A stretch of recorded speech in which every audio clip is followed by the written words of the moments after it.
Hey guys, welcome back to our place for another video. Today, by special request, we are going to make some homemade, really easy fry pan muesli. You guys are going to love this. This is fantastic if you want to make muesli at home, but you also don't want to use your oven. So a lot of the recipes out there are great, but they require you putting your muesli in the oven to toast. I should say this is a toasted muesli as well, because that is our favorite, but we don't like to get the oven going here all the time. So we're going to simplify it and we're going to do it in the fry pan, because that just makes life so much easier. I am also going to show you how we make our yogurt here. Full disclosure, it is not vegan because of the way that I make it, but that's because I'm lazy and I don't always have some leftover yogurt from the last batch to use for my next batch. Either because I don't always have yogurt on hand and I like to be able to make it and then not have to worry about it, or sometimes just because we forget to save the last little bit of the yogurt. Also, I should say I do apologize for my croaky voice. We've had a bit of a lurgy going around here at the moment, and I, of course, am the last person to get it, as always. Everybody else is feeling better. I'm still dealing with the aftermath of what's going on here, so I apologize for my croaky voice that is going to come to you throughout this video. Please put up with me. Please bear with me as we work through this together. It's a little bit traumatic for both of us, I know, I'm sorry. But our really simple fry pan toasted muesli is totally worth it, and if you are looking for a really easy way to make yogurt, stick around for the second part of this video, because I think you're going to like how easy this is. But stop talking before we lose this old girl and she can't talk anymore. Let's jump in, get some breakfast prep done for tomorrow. Quick little look at our ingredients. It's really easy. Basically, you're going to want some rolled oats, not your quick oats. You're also going to want some sort of fat sauce. Now, you can use margarine like this. You can use oil. You could use coconut oil. You could use butter. Whatever you want. It doesn't matter. Just some kind of fat sauce. We're going to just use the Nuttelex because that's what we've got. You're also going to want some sort of sweetener. So we're going to use maple syrup today. But you could also use honey. I just don't have heaps of honey. That's nearly out. So we're going to use the maple syrup. As you can see, super flexible recipe, which is what I love. You also want to throw in some spices. Cinnamon always works, so cinnamon is great. And then you've got to look at your add-ons. So I like to usually put in sunflower seeds and pepitas because I'm making this for Charlotte and she likes those two, so that's a given. I've also got some walnuts, so we'll throw those in, but you could do anything that you wanted to do. Any combination that you like. Almonds, dried fruit, yeah, coconut flakes, just whatever flavors that you like, they're add-ins. So you just do that however you like it. Charlotte doesn't like any kind of dried fruit in hers, so that is absolutely a no-go in our house, but we can always add those if we wanted to. So if I wanted to have dried fruit in mine, we've got the basis done, and then I can sprinkle in some dried apricot and sultanas and stuff. I can add those. I can't take them out. So yeah, super easy. Use what you've got at home. I'm going to start by melting 2 tablespoons of our margarine, or if you're using oil, you want 2 tablespoons of oil, and I'm going to add in 3 tablespoons of our sweetener.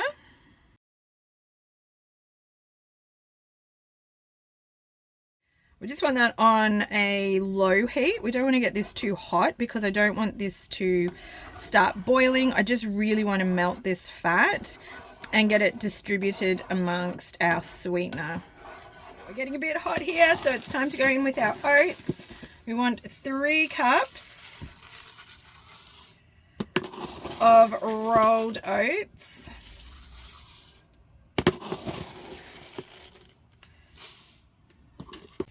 And we want to start mixing that around just so that it's getting coated in our butter and our maple syrup. Need to work pretty quickly to get this mixed through. This is one of the quickest recipes, honestly. It takes like 10 to 15 minutes to get it all done, and it's so easy to do. All right, once you're happy that that's mixed through and all of the oats are coated, what I like to do is turn the heat up a little bit. And we're just going to let it sit. This is probably the part that takes the most.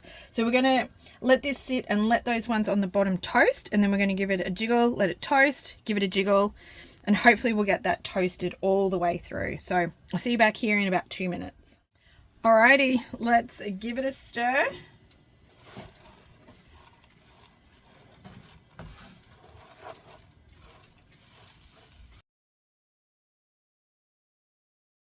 And we'll let it toast again. Back for another stir. Alright, so you do want to keep an eye on it because I got sidetracked getting my add-ins ready, and as you can see there are some little black bits, so they will burn. You want to let it sit for a minute, give it a stir, keep an eye on things, don't leave it for 5 because then you will end up with some crunchy bits, but that's okay. Once it starts to get to this bit, you almost know it starts to smell like butter popcorn because I'm using the butter, but you start to know that it's toasting up because it's not sticking to the spoon as much as what it was before. When it was really sticky, it would stick to the spoon, but now because we've been toasting it off, it's not really sticking to the spoon. It's changing color. I don't know if you guys can see that or not, but it was really light before, and now as more of these oats get toasted, obviously they're becoming a darker color. So the color is changing, which is an indication that it's almost done. This is only going to take a few more minutes. I did turn the heat back down as well, so just keep an eye on your pan. You're going to know your pan and your hot plates best, but if it starts to cook too much like mine was, just turn the heat down. Also, a couple of crunchy ones in there is not the end of the world. So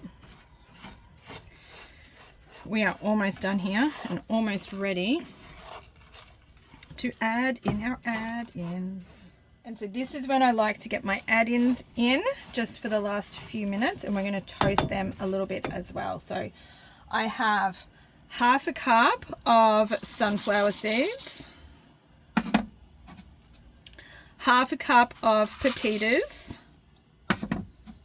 and half a cup of walnuts, which I've chopped. And this is when I burnt it before because I wasn't paying attention because I was too busy chopping the walnuts. But we're just going to go through and mix all of that in. We're going to toast those off a little bit. If I was adding fruit, I wouldn't add the fruit in yet at this stage, just any nuts and seeds that you want to add. And then I'd mix through any coconut or dried fruit that you want after this is all finished. But look at that, that's amazing. Coming together beautifully. And this is going to go so well with our homemade yogurt. So excited. This is why you don't cook when you're sick. I forgot to put in the cinnamon. This should have gone in with the butter and the maple syrup. Oh well, it'll be all right. We're going to put this in now. 1 teaspoon. Give it a good mix now. Oops. See, now that smells right. I just thought it was because I was sick and I couldn't smell it properly, but that is delicious. I'm sure it won't make any difference to the muesli in the end, but I normally put it in with the butter at the start. So good. Yum-o. All right, there we go. Now is the second longest part, which is just letting it cool down a little bit before we put it in our storage container, because we don't want it to sweat. We want it to stay nice and toasty. So this is the part where I do use the oven. I'm just going to let this sit in the oven to cool down completely before I put it in a container. But there we go. That is our toasted muesli all done.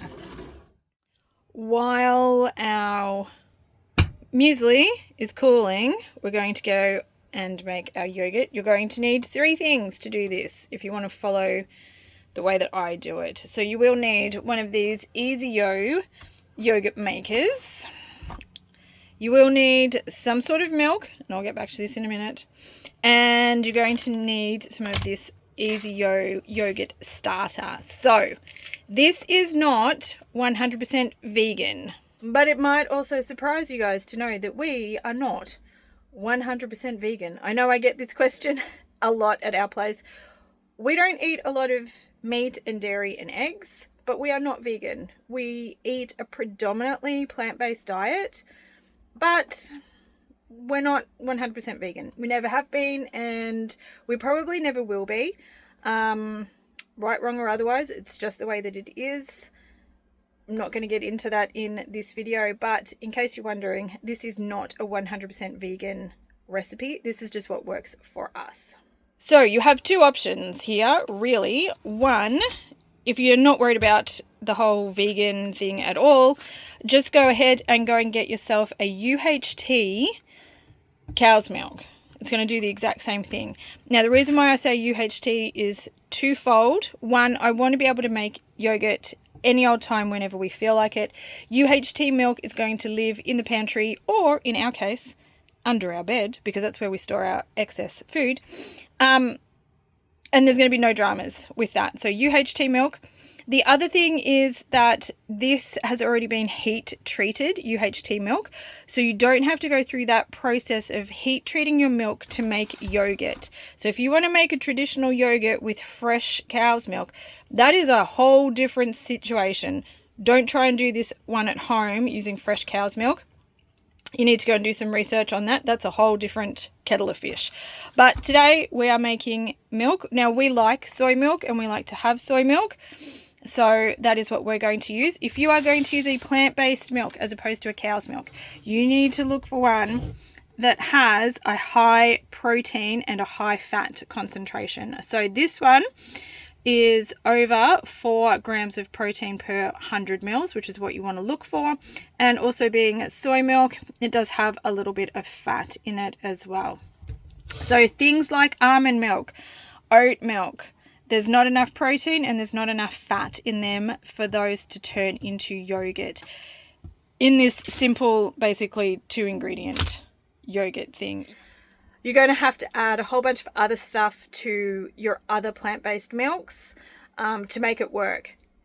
Coconut milk will have the fat, but I don't think it's got the protein in it. But I haven't tried it. But it doesn't work with oat milk. It doesn't work with almond milk. I know that because I've tried. And I've tried a couple of other ways to make it work. It just doesn't. So it needs to be a high protein soy milk. Even your regular old soy milk is a bit iffy, bit touch and go as to whether or not that's going to work. But I found this one, the Vita Soy Protein Plus, works really well. There's a couple of other high protein ones, so you can go and have a look for those as well. But they're the 2 things that you want to take into consideration. Your milk needs to have a high fat and protein content in them for it to turn into yogurt. That is fairly crucial. The other thing you're going to want is a starter. So this, as you can see, I've already been into this one. I have used it before. This is the Easiyo fresh yogurt packets. I only use a little bit out of each one as a starter. You don't have to use the whole packet. I don't know how many tubs of yogurt I get out of one of these. Quite a lot. So I think they cost about $5. But I would get, I don't know, at least 5 lots of yogurt out of it, if not more. So it is cheaper than buying yogurt, and also I've got it on hand all the time. So this I keep in the fridge even after it's opened, and I just use the Greek style one, unsweetened. It has very little in it. It does have milk, so again, not vegan. It does have a little bit of a soy emulsifier, but then the rest of it is live cultures, which is what you want, because that is what turns our yogurt from milk into yogurt. So again, options, and I'm sorry we're flipping around here a lot, and my arm's getting a bit tired, so you're up and down a bit. I'm sorry about that. So options, if you don't want to use this, which again I like because I can keep this packet, I can just have them in my fridge or my freezer. They're probably all right, as long as it doesn't get too hot. So in hot climates you want to keep it in the fridge. If it's in colder climates you can just keep this in your pantry if it's not open, which is awesome, or again under your bed where you keep all your spare food. Sorry, inside caravan joke. But these two ingredients I can keep on hand and I can make yogurt whenever. I don't have to worry about having fresh stuff, which is why I do it this way. If you don't want to use the Easiyo starter, your two options are to use a yogurt that has cultures in it, and you can use half a cup of that as your starter. So technically, if I remembered, I should be able to keep half a cup of my last batch of yogurt and use that, but I never remember to. Somebody always eats the last bit and then we don't have it because I'm just not that organized. The other thing that I'm told that you could use is some prebiotic capsules. So if you have some prebiotic capsules and they're vegan and you take them, you could use a couple of those, 2 to 4, depending on how many of the prebiotics are in each capsule, to start your first batch of yogurt. And then if you remember to make every yogurt, keep the last half a cup and then you can use that to start another one. And then that would be a completely soy-based vegan yogurt that you could use. But as I've said a couple of times already, I am not that organized. We're also not vegan, so I'm not worried about a little bit of cow's milk in this yogurt. I have done the half a cup when I've remembered to do that, but it's just few and far between. All right, so the first thing you want to do is actually sterilize this. So I'm going to boil my kettle. So while my kettle is boiling, and hopefully isn't too noisy in the background, I do apologize for that. If you don't want to use a yogurt starter like this, because you do want it to be vegan, the one that I have found that works is the Vitasoy soy yogurt, because it does have the live cultures in it. Unfortunately, I find it hard to get that, particularly in remote towns, which is why this system works better for us traveling. If I had it my own way, I would probably use that as a starter, and I would remember to save the last half a cup and I would just keep rotating it. But again, really important, you want to use a type of UHT milk. That's really important. I can't stress that enough. If you want to use fresh milk, yogurt making is a completely different process. Don't try and use this process, because there's a whole element of making sure that there isn't anything nasty in either your milk or your container, which is why I'm going to sterilize this, because you are going to be fermenting. That's a really important thing. So my kettle's just boiled. I'm going to sterilize this really quickly. This is the easiest way I know how to do it. Heat pad. I'm going to fill it halfway with boiling water. And then I'm going to get my kettle on to boil again, because I do need boiling water to go in the Easiyo itself. Now we're going to sterilize our jar and our lid. So the easiest way I've found to do that, come over to my sink, which is a little bit messy. Sorry about that. All right, so it's full of hot water, and I literally just try not to burn my fingers.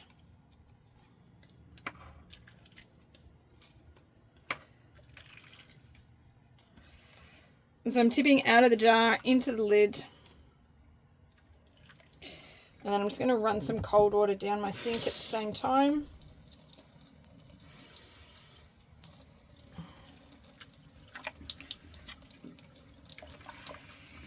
It's getting very hot. All right, and that is pretty much it. So we're not going to touch the inside of that now. We're going to call that sterilized. And we're just going to tip out our lid.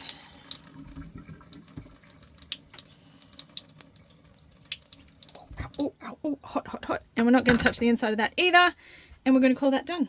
I always use a brand new liter of milk too. I don't use old milk. I always open a new one. This is going to take just slightly less than a liter, but it's all good. So, I'm just trying not to spill this everywhere. It just doesn't want to pour today. All right, I'm going to half fill this. I did just wait a minute or two to let the jar cool down a little bit, but I don't want to wait too long because obviously we've just sterilized it. So you still want it warm, but you don't want it super hot because you don't want to make your milk too hot before your cultures go in, because you don't want to kill your cultures. So about 3/4. I want enough room to be able to give this a shake. I am going to go back in and top it up in a minute. And then 2 or 3 tablespoons of our yogurt powder.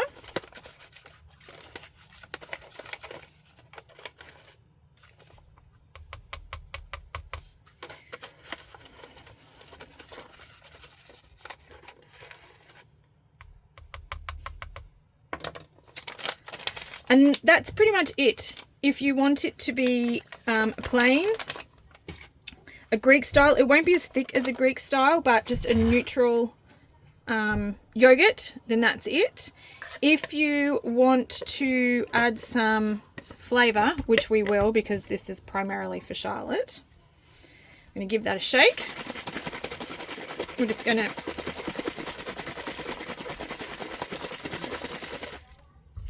disperse that through.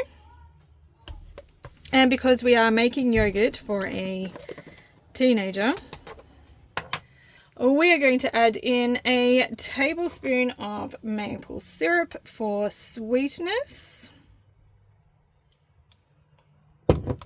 and a teaspoon of vanilla extract. So basically we're making vanilla yogurt for her because that is her favorite.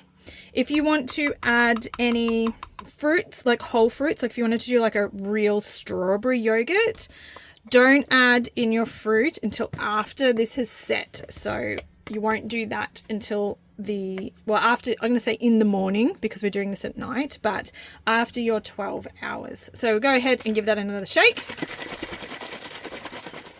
Lots of shaking with yogurt making. And then we're just going to tip it up. We're going to top it up till just before the top of the lid. I usually just top it until basically where the lid starts.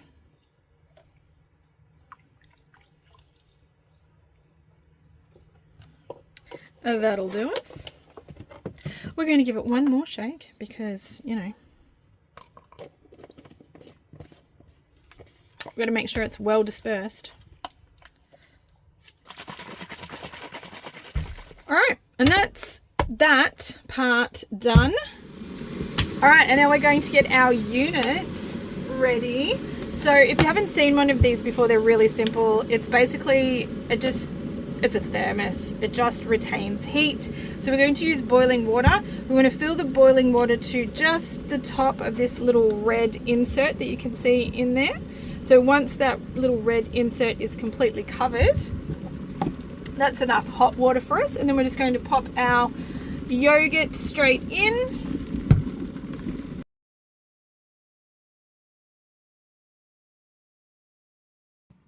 All right, in goes our yogurt. Lid on, and we're just going to put that somewhere with a constant temperature for 12 to 16 hours. I do find the soy milk takes a little bit longer, so you want to give it a good 12 hours. A little bit longer just will mean a little bit tartar, but it needs at least 12 hours to sit. I do believe cow's milk you can get away with a shorter time frame, but don't quote me on that because I haven't made it with cow's milk. So that's it for tonight.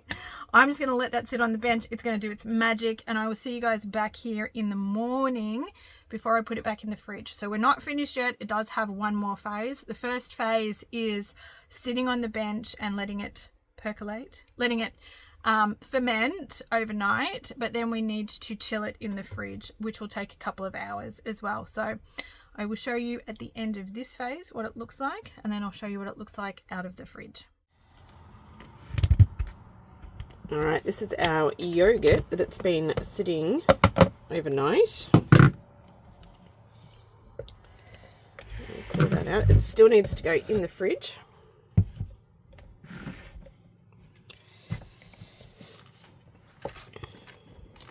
But we'll have a quick look. And there we go. All right, hopefully you can see that a little bit better, but there's a little bit of liquid on the top, but as you can see, that has set into yogurt. So we're going to put this in the fridge and cool it down. It just needs a couple of hours, and then we're good to go. We have yogurt. And this is our little tub of homemade muesli.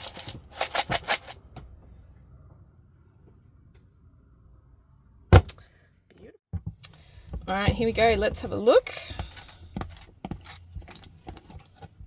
at our set yogurt. So it's not as firm as a true Greek yogurt, but for a soy-based yogurt, this is pretty good. So we're going to go ahead and we'll dish up some yogurt and muesli.